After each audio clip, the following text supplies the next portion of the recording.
Saya percaya segala sesuatu itu ada masanya. Segala apapun yang ada di dunia ini ada waktunya. Karena nggak ada yang kekal.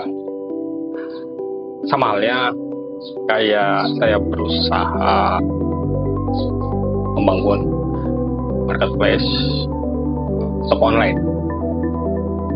Dulu lakukan packing, punya anggota, pegawai, melakukan up to date, melakukan checking produk, kompetisi harga dan segala macamnya. Rutin dilakukan itu sejak tahun 2018 dan puncaknya 2020 sampai 2022. Tetapi belakangan saya bertanya, setelah usaha itu saya bangun toko online, pendapatan belakangan kok malah merosot. Dan saya lihat, saya hitung secara kalkulasi drastis pendapatan menurun. Mungkin kalian mengalami hal yang sama. Sepertinya belakangan memang sudah tidak ramah lagi ya, dagang online. Dunia e-commerce tidak ramah lagi ke pedagang online karena effort dan situasinya memang cukup tidak memungkinkan seperti dulu yang platform itu bakar uang. Platform dulu memberikan insentif yang cukup gede, kemudahan yang cukup luas untuk melakukan jual beli di sistem yang mereka bangun. Tapi sekarang mereka harus mencari uang, dan yang terjepit dengan situasi yang seperti ini, kondisi yang seperti ini, pengusaha UMKM pedagang online semakin terjepit.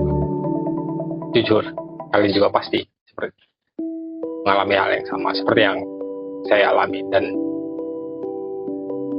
saya berpikir sepertinya untuk beberapa waktu ke depan memang menjadi pedagang online sudah tidak cukup baik lagi. Saya punya alasannya. Tunggu video ini. Place, Lazada, Shopee, Tokopedia, TikTok Shop, mereka terus tumbuh sejak mereka berdiri, sejak mereka berada di Indonesia juga terus tumbuh, bahkan perputaran uangnya sampai ratusan triliun setiap tahun. Dan ini menunjukkan grow platform e-commerce itu cukup baik. Tetapi dari pertumbuhan itu muncul pertanyaan, siapakah yang diuntungkan?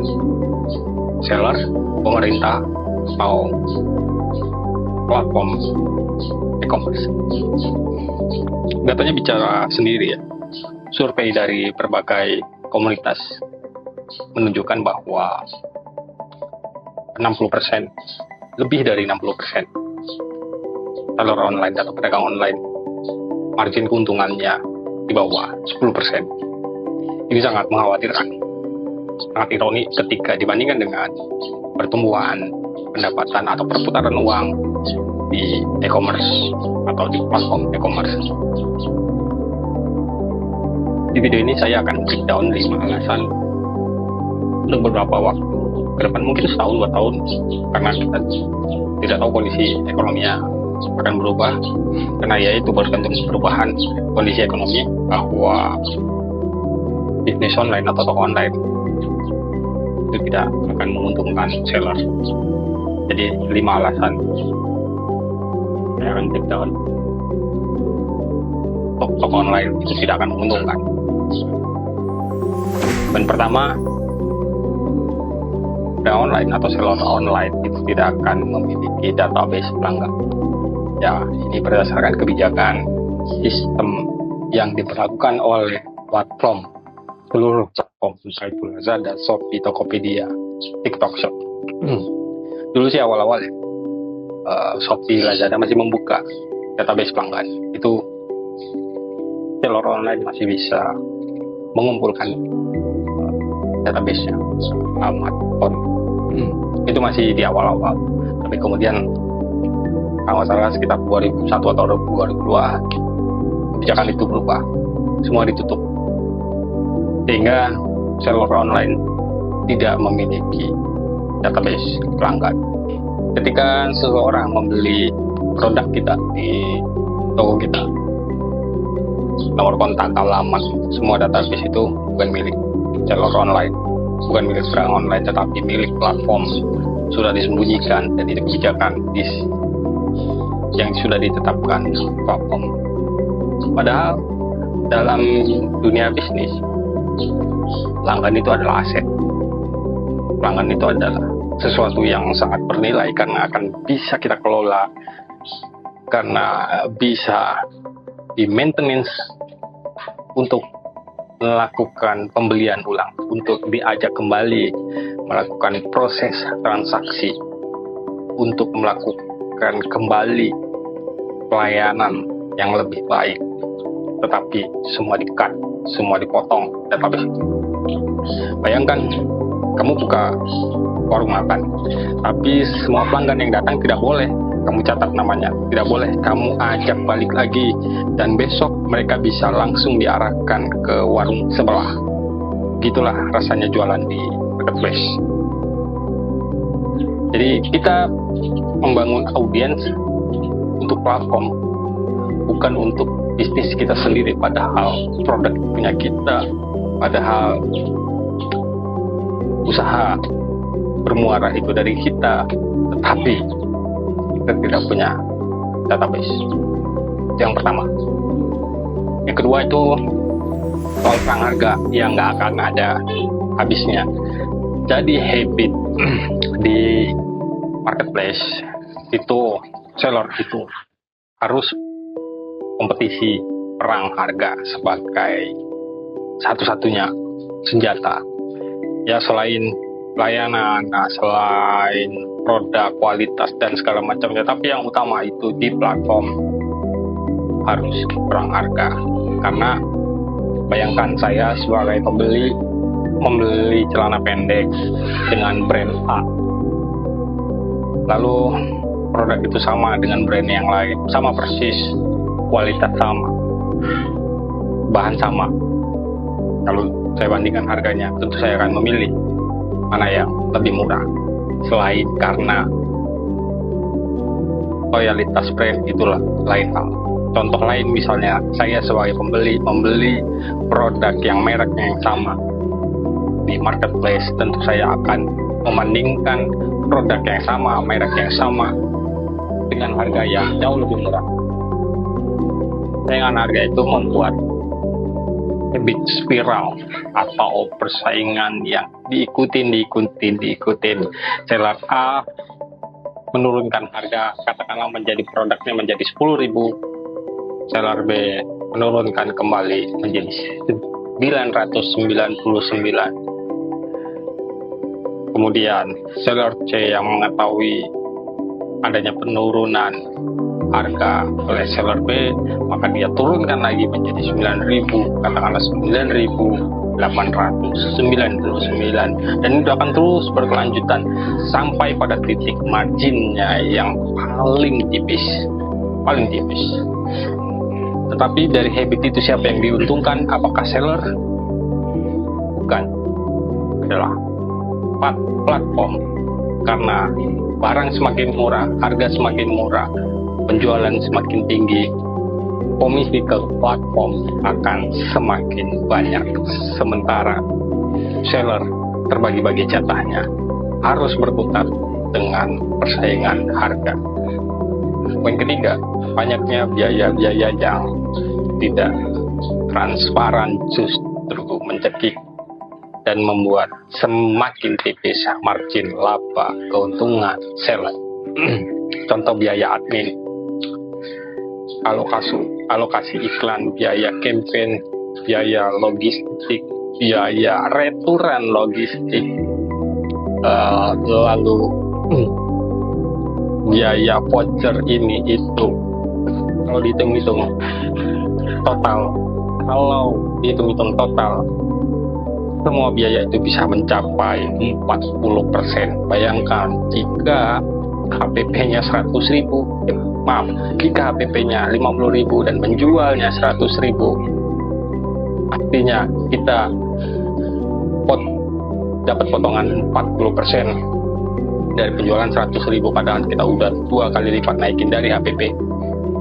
Tapi kita kebagian berapa? Kita hanya kebagian 10%. Bayangkan 10% dari 50.000. Artinya kita hanya mendapatkan margin. Kita agak mendapatkan margin 10.000. Belum lagi ada resiko-resiko yang lain. Salah satunya yang paling sering dihadapi seller online sampai sekarang belum teratasi masalahnya adalah masalah retur. Oke, katakanlah di platform Shopee itu sudah memberikan layanan garansi 100%, tetapi pasti selalu ada celah produk yang rusak, produk returan yang rusak. Itu tidak bisa diklaim. Itu kadang ngeklaimnya kita juga kalah. Itu kadang produknya hanya sedikit yang rusak, kita tidak bisa, sebagai seller kita tidak bisa klaim. Jadi banyak sekali potensi-potensi kerugian di masalah aspek ekspedisinya. Belum lagi barangnya nggak kembali, returan nggak kembali, belum lagi returan yang barangnya diganti, barang mahal, karena 1 juta diganti dengan pakaian abal-abal gitu. Jadi justru makin banyak, sudahlah marginnya tipis, makin banyak kerugian. Keempat, seller 100% atau sepenuhnya bergantung pada kebijakan platform. Jika tidak mengikuti kebijakan platform, get out atau keluar, atau Anda kalah dalam peta persaingan seller. Platform itu bisa saja mengubah sistem algoritma, bisa saja mengubah strategi campaign, bisa saja menurunkan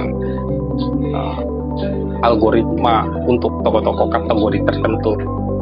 Semua itu berdasarkan kebijakan platform. Sementara kita sebagai seller belum tentu mendapatkan update itu secara tepat waktu. Artinya kadang kita diinformasikan dalam notis hari ini, besok sudah berlaku, padahal kita harus mengerjakan yang lain-lain. Sebagai seller kita masih banyak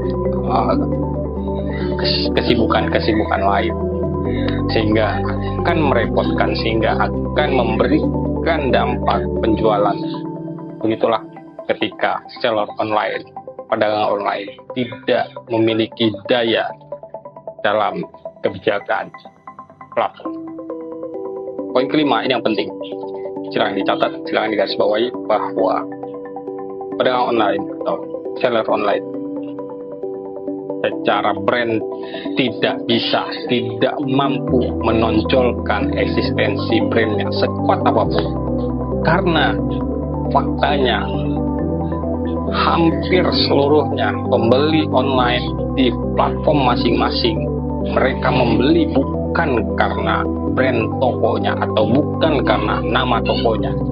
Bukan berarti semua, tapi ya mungkin hanya 0,00 sekian persen ya, atau hanya sebagian sangat-sangat kecil pembeli itu yang mengingat nama toko, mengingat brand.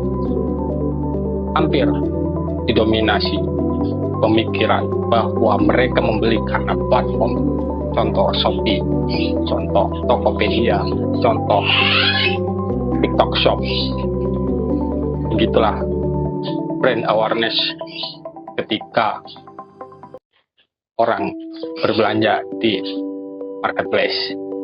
Tentu ini akan merugikan bagi seller, karena setiap tahun bekerja, setiap tahun berusaha, setiap tahun membangun aktivitas retail, jual beli, sistem dan segala macamnya, tahun, 2 tahun, 3 tahun, bahkan 10 tahun, tetapi bukan brand nama toko kita yang ingat, bukan brand produk kita yang ingat, tapi platform itu.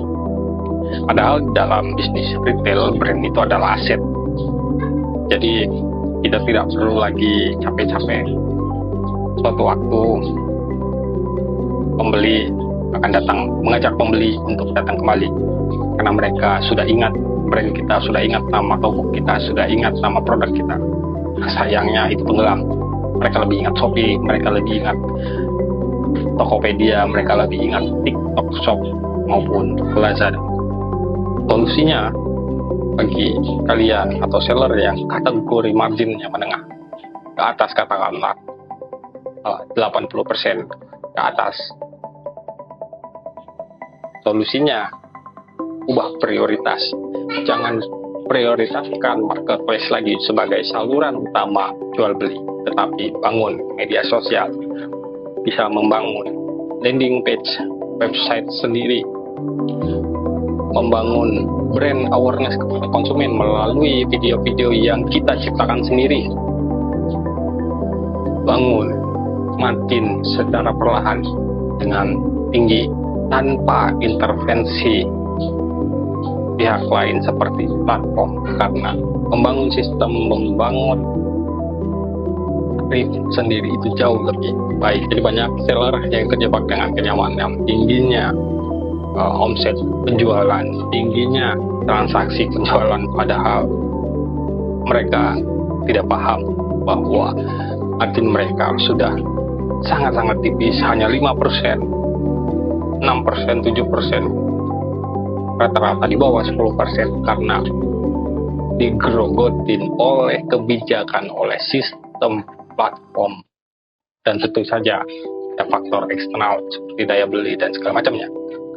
Itu lain, tapi yang utama kebijakan atau sistem di platform itu sendiri. Ini adalah video kedua saya mengenai marketplace, karena saya melihat isu ini masih sangat relevan dan masih happening di media-media sosial, dan saya ingin mengajak untuk para seller, bukalah mata, buka pikiran. Jangan nyaman dengan banyaknya transaksi, banyaknya tingginya omset, tetapi lihat marginnya, apakah marginnya sangat tipis, padahal bekerja setiap hari, setiap bulan tanpa ada sama sekali aset, tanpa ada sama sekali pembangunan, terbentuknya brand bagi konsumen. Sudah saatnya pikir ulang, apakah bertahan atau tinggalkan. Share ke seller-seller lain yang mereka masih nyaman dengan jualan online-nya. Semoga dengan video ini, semoga mereka menambah informasi tentang beratnya berjualan online. Jangan lupa subscribe. Salam.